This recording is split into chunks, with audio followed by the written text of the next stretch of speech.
না, ঈদে আমি এখনো ছবি দেখি নাই, কারণ ঈদের পরদিন থেকে অনেক ব্যস্ত। প্রচুর একদিনও সময় পাই না।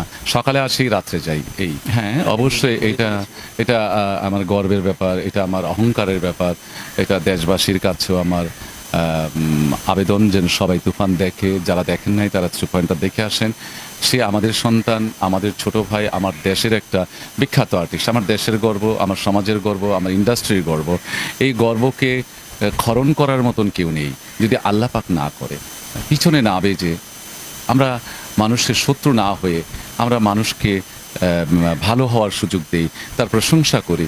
যে যার যেখানে আছে, যার যতটুকু প্রশংসা করার, যার যোগ্যতা, সেই প্রশংসাটুকুই আমরা করি। তার বিপক্ষে বা তাকে বাজে কথা না বলি। এটাই কি হওয়া উচিত নয়? এটাই হওয়া উচিত।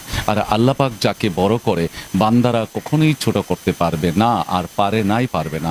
তার চেষ্টা, ধৈর্য, সাধনা অনেক বড় কঠিন, এবং সে অক্লান্ত পরিশ্রম করতে পারে। ফিল্মকে নিয়ে দিনে রাতে সে স্বপ্ন দেখে এবং ফিল্মকে নিয়ে ভাবে।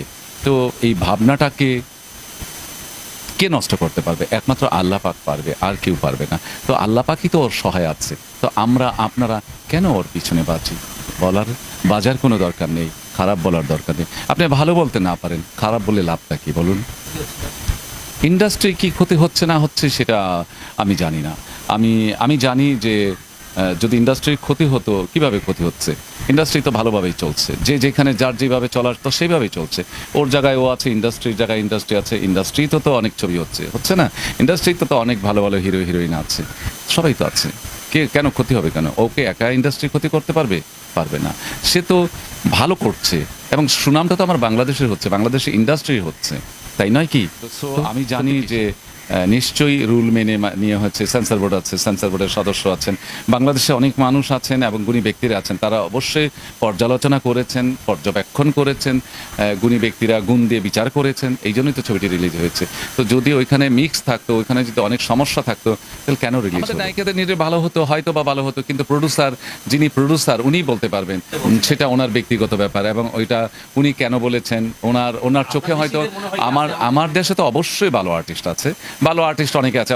আমাদের দেশে তো অনেকে পূর্ণিমাকে নেয়, মৌসুমীকে নেয়, শাবনূরকে নেয়, আঁচলকে নেয়, অনেকে অনেক রকমের। যাকে যার পছন্দ তাকেই সেটা নেয়। তো সেই প্রডিউসারের হয়তো ওনাকে পছন্দ হয়েছে, ওনাকে নিয়েছে।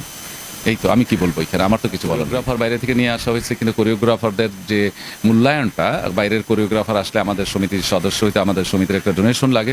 সেই ডোনেশনটা নিয়ে তারা 1 বছরের জন্য পারমিশন নিয়েছে, 1 বছরের জন্য ওয়ার্ক পারমিট নিয়েছে। সেটা তো ওরা কোরিওগ্রাফিরা করে। এখন ছোট ভাই তো অবশ্যই ছোট ভাই। তুফান বাংলাদেশের মানুষকে আকৃষ্ট করেছে, সেটা হলো সাকিবের, ডাইরেক্টরের এবং শিল্পীদের যোগ্যতা, এবং choreography, composition, direction. Director is the captain of the ship. আমাদের সেই ডাইরেক্টর গল্পটাকে সুন্দর করে সাজিয়েছেন, আবার অভিনয় করেছেন শিল্পীরা। সেটা দর্শকের ভালো লেগেছে, এই জন্য দর্শকরা যাচ্ছে। এখানে তো আমার আর আপনার কিছু বলার নেই।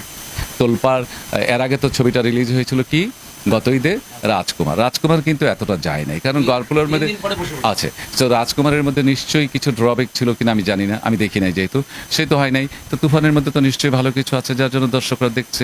এটা দর্শকের বাহবা দেওয়া উচিত, এবং কলা কুশলী, ডাইরেক্টর, শিল্পী যারা এই ছবিতে কাজ করেছে প্রত্যেকেই যোগ্যতার প্রমাণ দিয়েছে, এবং তাদের প্রশংসার যোগ্য এবং প্রশংসার দাবিদার তারা। অবশ্যই প্রশংসা করতে। আমার দেখা, আমি সময় পাই নাই, আমি দেখি নাই। অবশ্যই দেখবো, কেন দেখবো না?